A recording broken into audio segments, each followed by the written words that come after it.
Hello. Today we're going to talk about AdonisJS.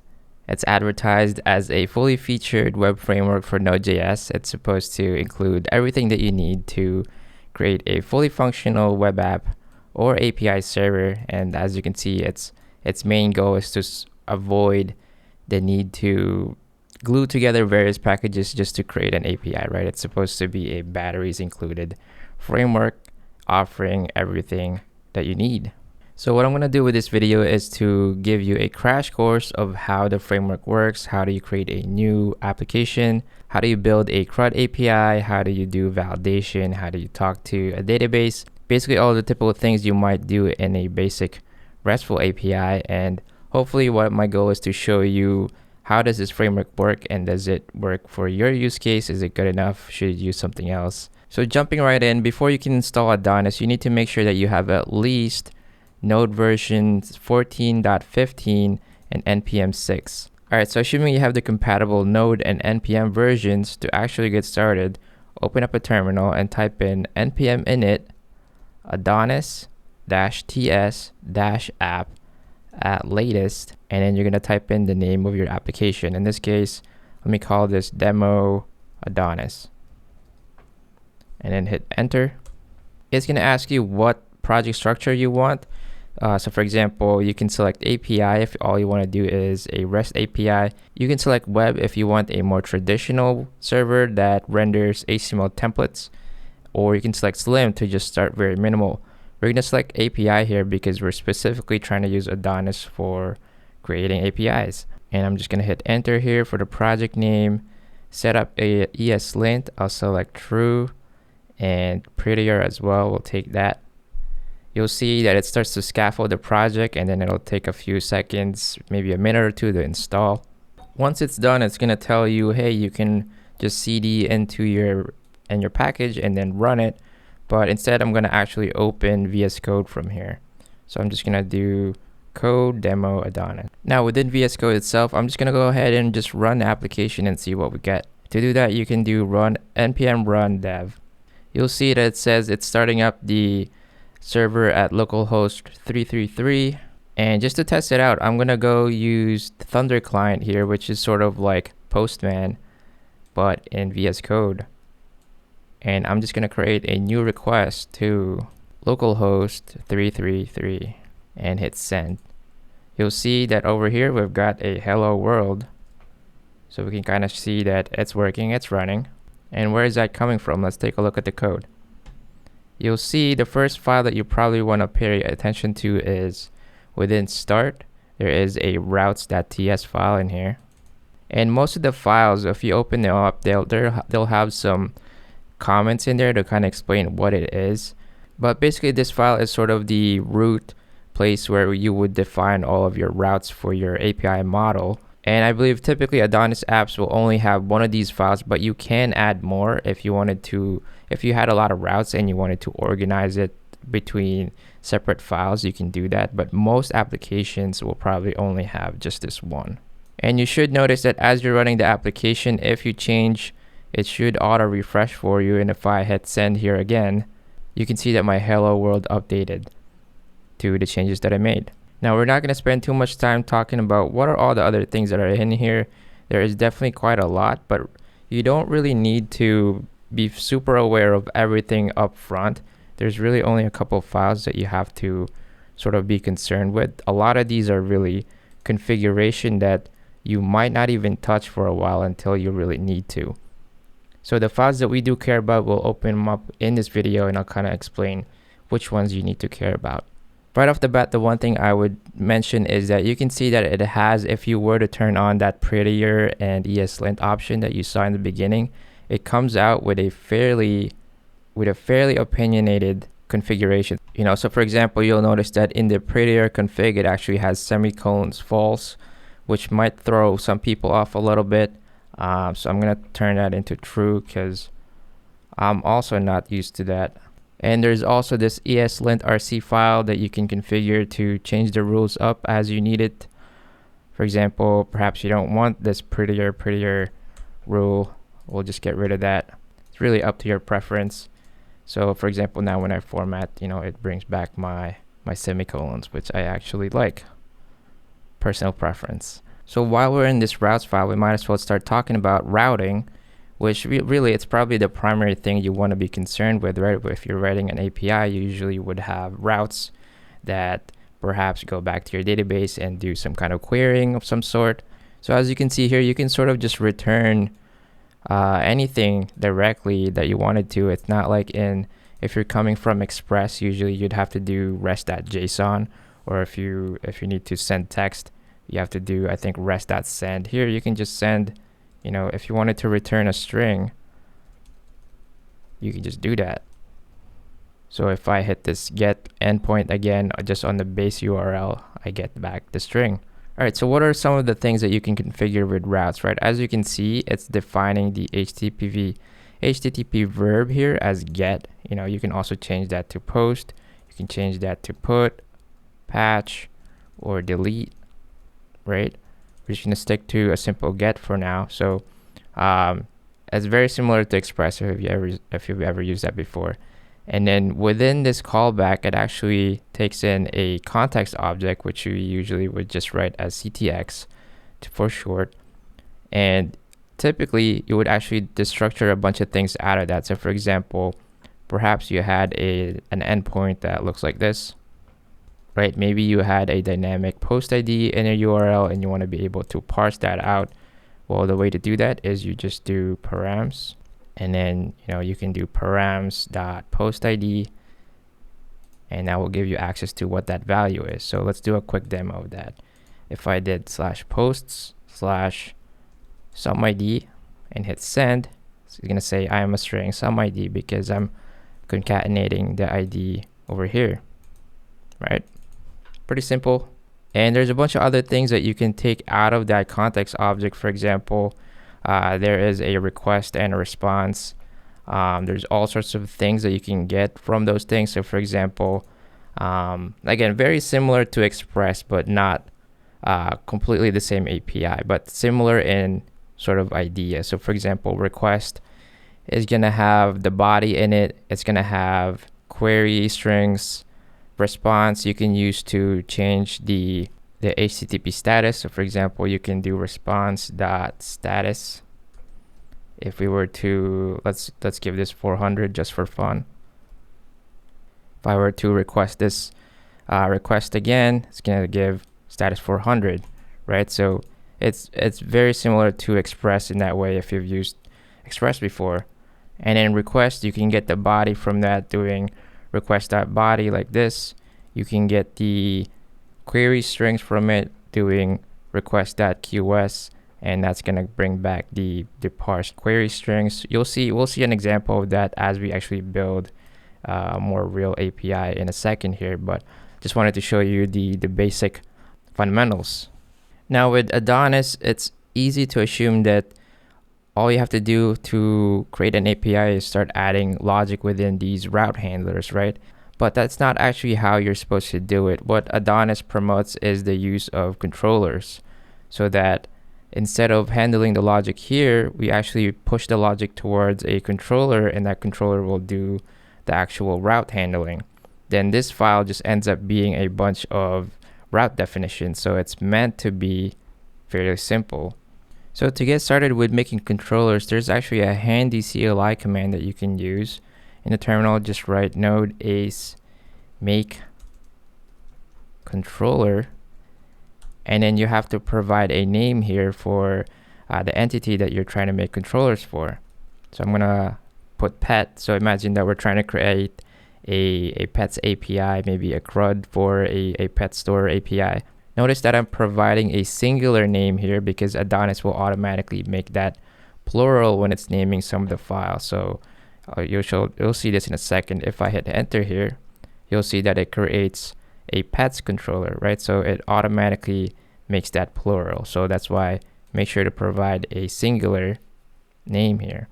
Let's go ahead and open this new pets controller and take a look. So you'll notice that there's nothing really in here yet and it doesn't do anything. Let's go ahead and create a initial method. We're gonna call this index, and we're just gonna return get pets. And we'll fill in the actual implementation for this in a second. But first we got to talk about how do we map this method to a route. So how do you register it? The way to do that is, again, back in our routes.ts file, you do route and then whatever HTTP method you'd like to use. So perhaps we want to do a get/pets, and we want to tell Adonis you should go to the pets controller for this, and you provide a string to do that. So provide the name of your controller dot the name of your method, in this case that's index. Let me just clean this other one up. So what this is saying is it's telling Adonis that we're registering this controller and specifically this method under the get/pets endpoint. One of the things you might ask is, why did they opt for making this a string rather than actually importing the controller and referencing it? Well, if you read into the documentation, they talk about how this is actually enabling them to do lazy loading. So it's supposed to kind of speed things up for you so that it doesn't have to load everything in at once. But it does have the disadvantage of you kind of lose a little bit of type safety. And also because it's a string, right, you're not able to easily sort of drill into it like you would with normal code. But there is an extension that I discovered. If you just search for Adonis, there is an extension called AdonisJS GoToController. So with that extension installed, you'll see that as I hover over this, it tells me that, oh, this is actually a link that I can click on. I can do command click. On Windows, it might be alt or control click. And as I click into that, you'll notice that it takes me to the pets controller directly to the method that is defined for that. So as another example, if I were to have public async store, and you can probably see where I'm going with this, I can create another one of these for as we're trying to build CRUD, right? Maybe this one is an HTTP post on /pets, and it'll be mapped to petscontroller.store. And again, I can use this command click to get to that method easily. All right, so that's how you register controller methods to routes.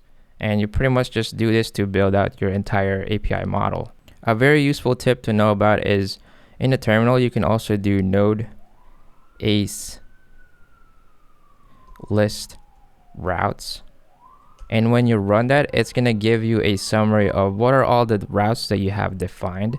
And you can see that it shows, oh, we have a get and a post/pets, which goes to these handlers. So that's this is a very useful utility to know about.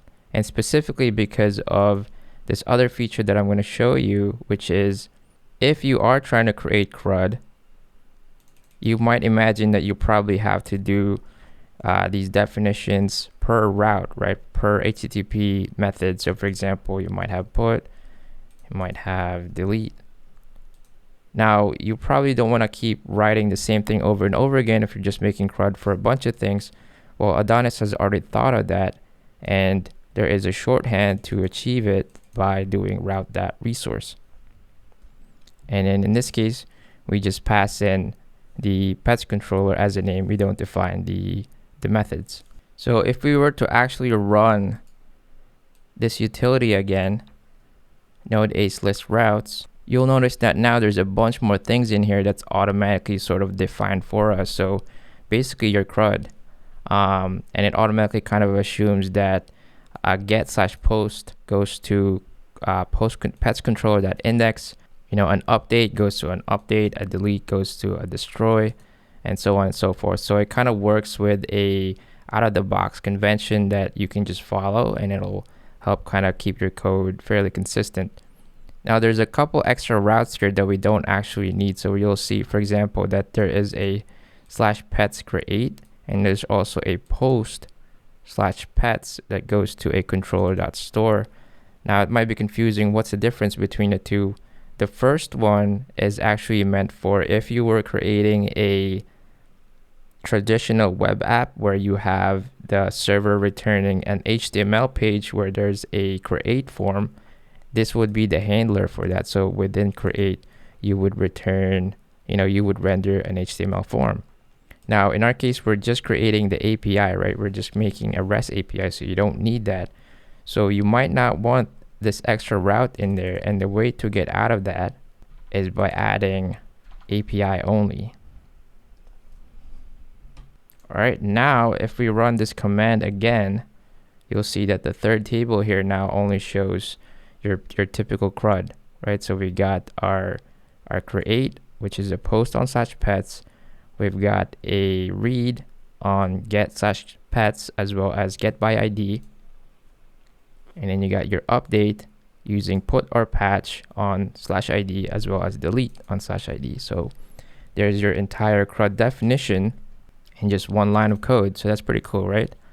Now, one other thing I should mention here is how do you nest these routes, right? What if you had an API that first goes through /owners, the owners of the pets, and then sort of dives into the pets, right? Well, imagine that we had a owners controller. Obviously, we didn't create that. So let me just write owners controller and then owner. What you can actually do here is if imagine that this controller, this handling was nested within the routes of the owners, you can simply do owners.pets. And if we run that command again to see what our resulting API model looks like, you can see that now it generates, the CRUD for owners, but then within that it kind of nests the pets resource. So that's just something to know about if you are sort of making a hierarchy in your endpoints. You should know that you can nest resources. Now we're just gonna build the basic CRUD for pets. So I'm gonna go back to the simpler just pets here, and you can see that the leading / is actually optional. So just to clarify, we're back to the simple CRUD pets API, and that's what we're gonna build out. Now I'm actually gonna use this table here as reference to what I need to define within this pets controller. So as you can see, we've already got the pets controller.index, so that allows us to do get pets. We also have the pets control.store, but we need to add these other guys. So we need to add public async show, and this should do get pet, and we'll add the ID here in a second. And then public async update, which is going to be, assume we're going to use puts pet. And then finally, public async destroy, which we'll call delete pet. Now notice when you create your controller, it has this import commented out. That's because you're actually going to be using that for most things. Remember that in the route we had the context object. That's what this is. So if you were to access that context here, you need to make sure to actually bring in that type so that Adonis kind of wires it up all correctly for you. So for example, we probably want to get the ID from here. So we'll do params. Make sure to bring in the type, and we'll just print out the params.id. And I'm just going to copy that and these guys as well, because each one of these also require the ID. The post is likely going to require the request body, so we're going to parse that out of the context. And remember that within here is a request object, which includes the body. So maybe we just want to print out why don't we just return an actual JSON here, and we'll do message. And I'm just typing this out so we can test it out in a second here. And let's just do request body. So we're going to allow it to pass in a body, and then we're just going to return it. Now I did all these sort of mock implementations so that we can go ahead and actually test that they're all running. So back in our Thunder client here, if I do /pets and I do a get on that, make this a little bit bigger, hit send, we get a 200 OK get pets. If I were to do a post, we'll get the 200 OK post pet. And if I provided a body, right, if I just provided the test value JSON here, hit send, you can see that we're able to access that in request.body. And then we can test out get pets /id. See that we get pet. And let's test out the other methods. Do a put. We got put pet1 and delete pet1. All right, so that just kind of verifies that everything is wired up correctly. And from here, we can actually implement it to work with a database. One thing that we probably want to add here to the store actually is, typically for a post for a RESTful API, you would return status 201. So I will do response that status, and I'm going to give that a value of 201. So real quick, let's test that again. Let's do a post on pets with the JSON, and it's going to give me status 201 created. All right, so we got everything sort of, we got the shell of a CRUD API, and we're going to start implementing a connection to a database, and we're going to do some queries against that to actually do the real CRUD. All right, now that we have the routing in place, let's jump into connecting to a database. Now with Adonis, it actually has its own ORM, which is called Lucid. So we're going to go ahead and install at AdonisJS/Lucid. After you get that installed, there's also actually a CLI command that will help you set up the database connection. And you can do that by typing in the terminal node.js configure at AdonisJS/Lucid. Hit enter there, and it's going to tell you what database do you want to use. In tutorials like this, I usually like to select SQLite just because it's so easy to set up, but as you can see, you've got a couple other options here, so you can pretty much assume that these are your main supported databases for Adonis. So I'm going to hit SQLite and do enter. You can see that it's installing SQLite itself as well as Luxon. Luxon is a date library. We'll show you later. You'll see where that's used specifically. But right now, let's just keep going with the configuration. After that, it tells you to select whether you want to display instructions in the browser or in the terminal. I'm going to just select terminal here. And let's take a look at what this prints out. You can see that it says the main configuration is in config/database. Let's take a quick peek at that. There's this new file generated, and you'll see that it has all of the connection configuration in here. In our case, SQLite.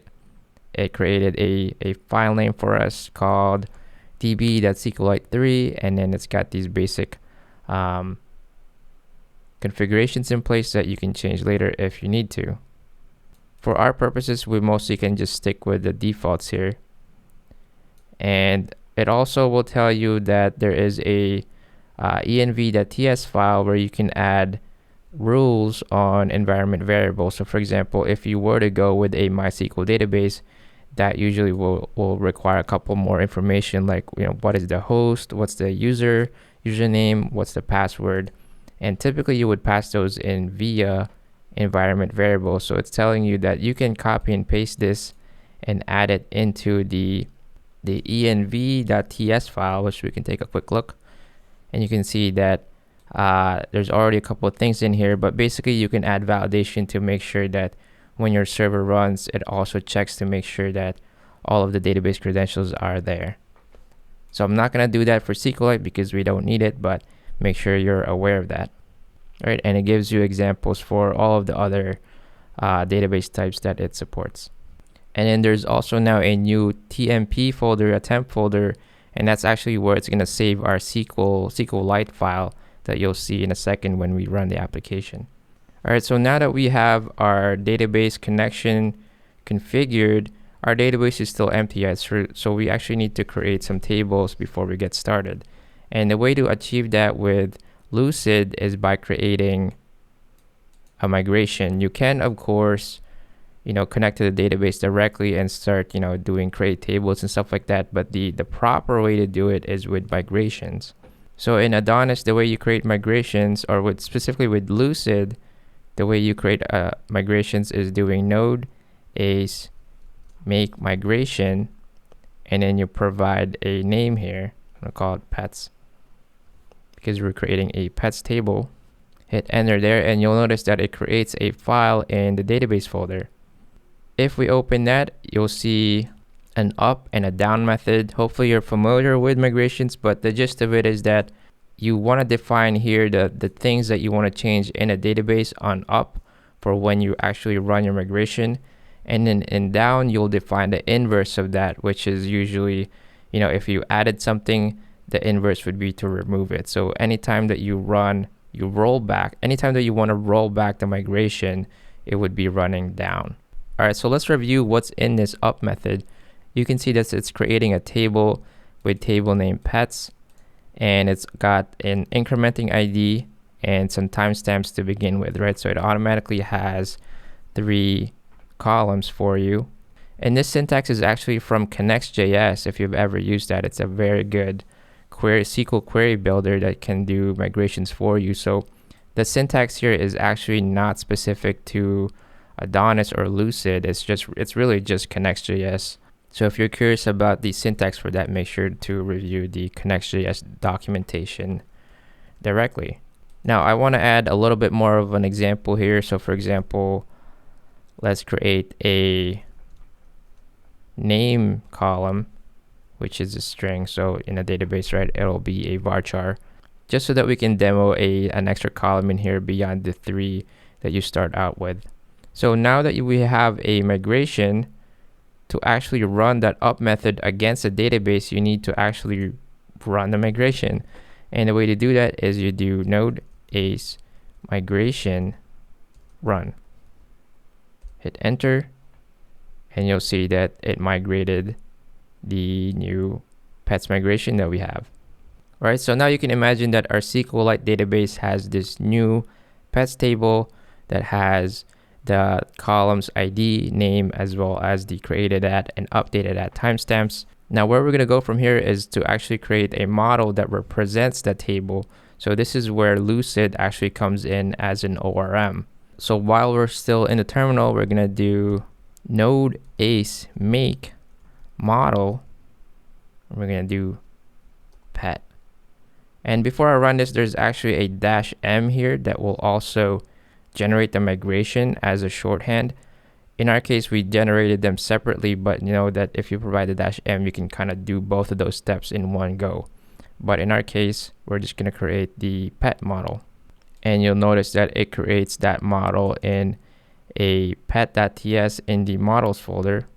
And this is a common theme that you'll notice that as you use the CLI, it kind of shows you where do these files belong. As a convention, you should put your migrations here, you should put your models here, you should put your controllers here. So as you use that CLI, you can kind of start to realize where the things belong, where do you look for, all of my models will be in the models folder.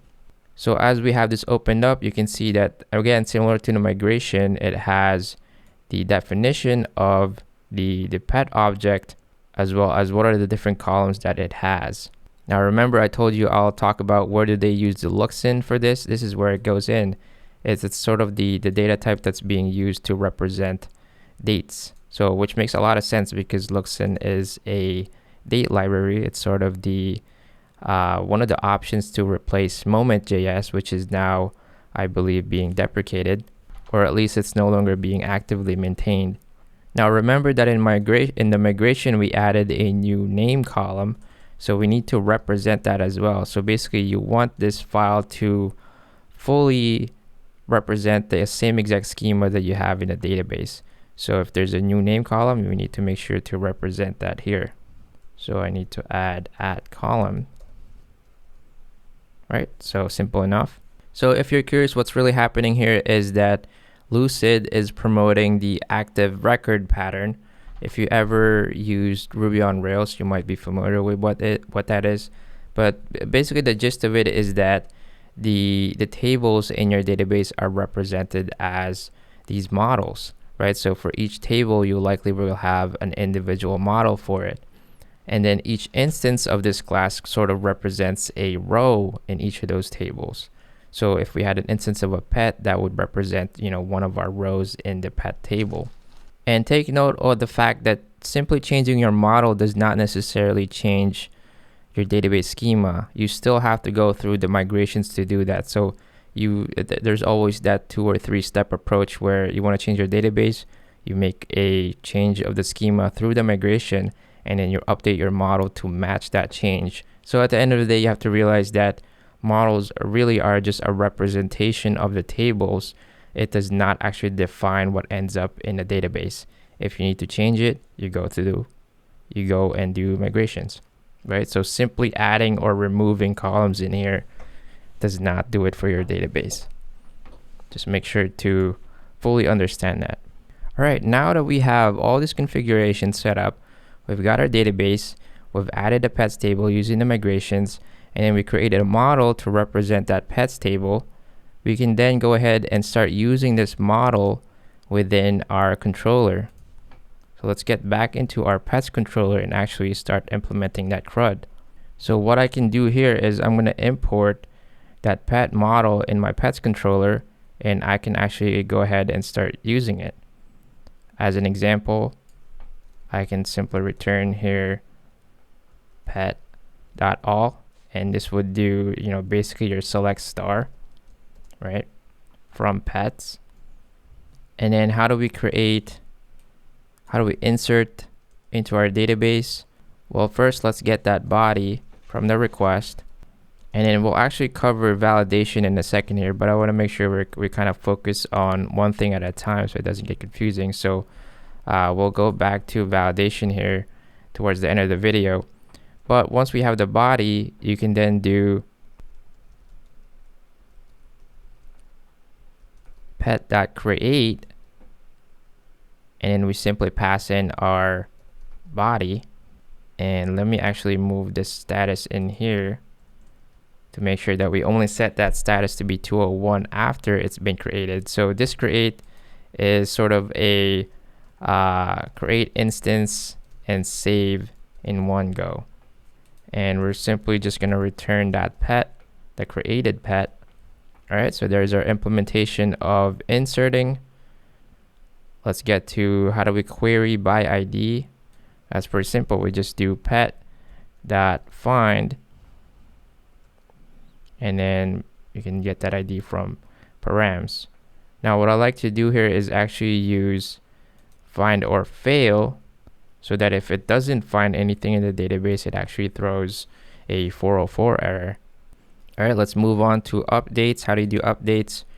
Remember, we got to get the request body from the request object. So let's just do body equals request.body. And then for us to be able to update a pet, we first need to actually query that pet. So we're going to do something similar to our find or fail here. So I'm going to do pet equals pet.find or fail. Similarly, right, if you're trying to update something that doesn't exist, you probably want to throw an exception. So that's why we use find or fail. And this actually should be find or fail, not find by. And I'm just going to pass in params.id. And remember to await, because that's asynchronous. And once this comes back, you effectively have a representation of that row with that pet ID, and you can start manipulating that to do updates. So for example, I can do pet.name equals body.name. So basically allowing us to update the name of that pet. And then to actually save that in the database, we just do pet.save. And we're going to return that as well, because we want to return the the updated object in the database. And then finally, delete. Similarly, right, you probably want to only allow deleting if it's even in the database. So we're just going to do another find the pet, and then we're just going to return pet.delete. All right, so pretty simple, right? We're going to go ahead and test this, and we'll go back to validation in a second here. But first, let's make sure that our application is running, and then let's go back to Thunder Client and test our entire CRUD to make sure that it works. All right, so we're back in our Thunder Client. If I do a get on /pets, now we get back an empty array. This kind of tells us, yep, it's doing a select star in the pets table. Now let's go ahead and actually add some pets in here to actually prove that this is working. So within the body, we're going to add some new pets. So remember that our pet has a name property, so at minimum we should probably provide that. And let's have a pet. Let's call one Mumbo. And I'm just gonna hit send. And you'll notice that we got a 201 created, we've got a name Mumbo, we've got the timestamps, and then we've got ID 1. Let's do another one. Let's call him Dumbo. All right, just so we have 2 pets in the database. Again, 201 created, name Dumbo. Now if I go back to the get, I expect to see both of those guys in the array now. So you see now we've got 2 items in the array if we do a get slash pets. While we're on the get, let's go ahead and try a get /2, which should get us back just Dumbo. So this verifies that our get by ID is working. Let's test out our updates on Dumbo if we change the method to a put on /pet/2. And again, we're gonna change we can change the name because that's the one property that we have. And maybe let's change this to, I don't know, Bobby. Why not? Hit send. And you should notice that ID 2 now has the name Bobby. And you'll also notice that the updated at should be slightly different, right? It's now slightly different from the created at timestamp because it's automatically updating that timestamp as you do updates.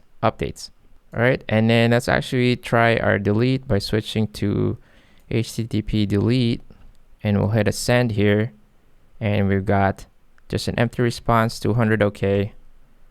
We should probably change that to our 204 or something, but if we go back to our get/pets, now I expect that there's only 1 pet in here, which is just Mumbo.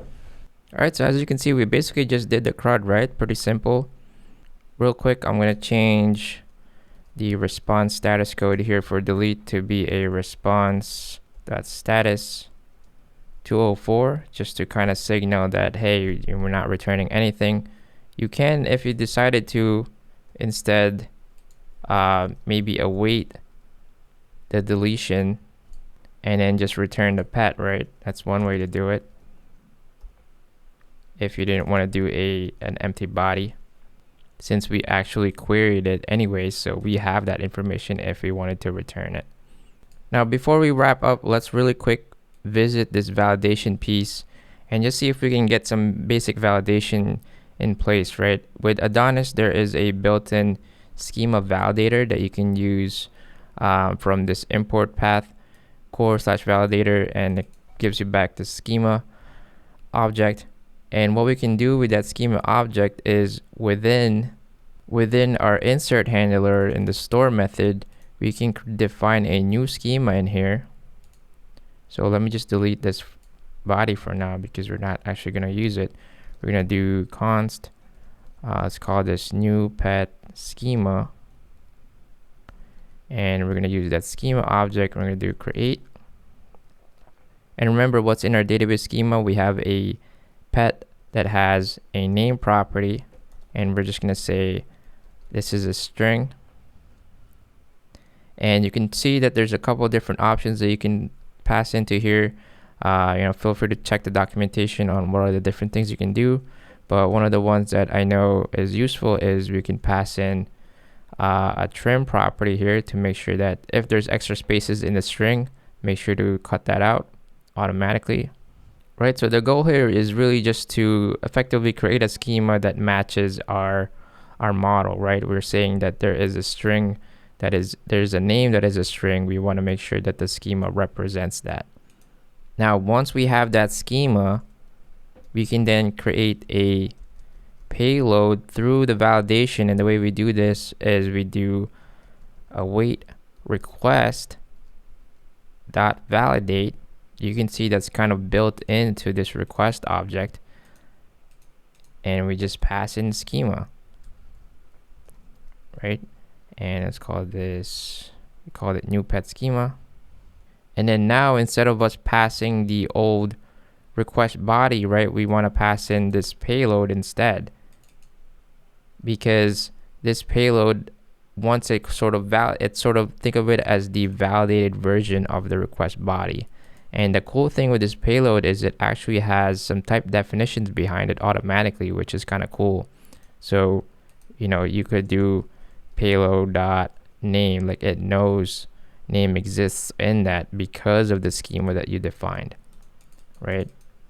Whereas when we had request.body, right, that body does not have any type definitions inside it. It's just an any. Well, really, it's a record. It knows that it's a record, but it doesn't know what are the properties in this because it hasn't been through this validation against the schema. So with that change in place, let's go back to our post/pets and see if our validator works. So as an example, we said that the name has to be a string, right? So if I just pass in a bunch of numbers in here, I expect this to fail. And you can see that we got back a 422, signaling the client that you did it wrong. We got message string validation failed on the field name, which is supposed to be a string. And then we can also test our trim. You know, if we provided a name here, a bunch of extra spaces, if I hit send, that should pass, and you'll notice that it trimmed the string for us. Right, so there's basic validation for you. Now, obviously, we have a very simplistic example here, right? Make sure to check the documentation to see what are the different things that you can do in terms of validation. You know, for example, as you can see, you can represent different data types, like numbers and arrays. You know, you can represent, if you were passing in an array or another object, you can represent what is the shape of that array or object, what's inside that. Also notice that there is a rules object that you can pass in to do additional validation constraints, like in this example that they have in the site here.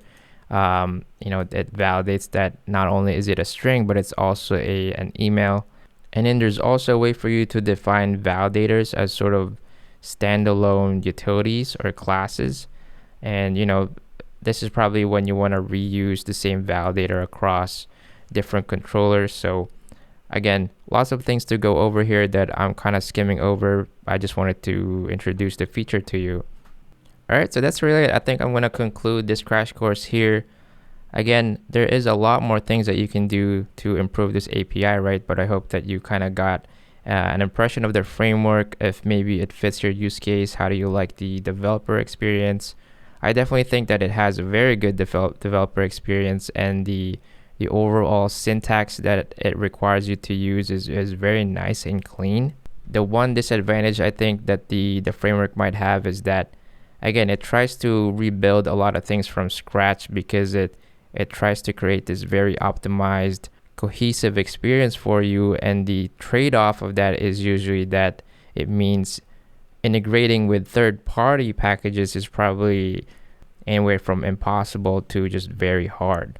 And again, just real quick mention of the documentation, you'll notice that there is quite a bit more stuff in here that I didn't really cover due to the time. Again, I just wanted to show a crash course. For example, within the request object, there's a bunch of other things within that object that you might want to use for different use cases. You know, they have example of how to do file uploads in here. There's middleware's cookies session. A big piece is authentication, as well as security. So there's quite a bit more stuff in here that I think is a little bit out of scope for a crash course. But if this is stuff that you might be interested in and you'd like me to make a video for it, I'll consider it. Make sure to let me know in the comments. Anyways, I hope you enjoyed that tutorial, and make sure to provide me some feedback. Hit the like button, subscribe, you know what to do. And with that said, hope you have a great day. I'll see you on the next video. Thanks.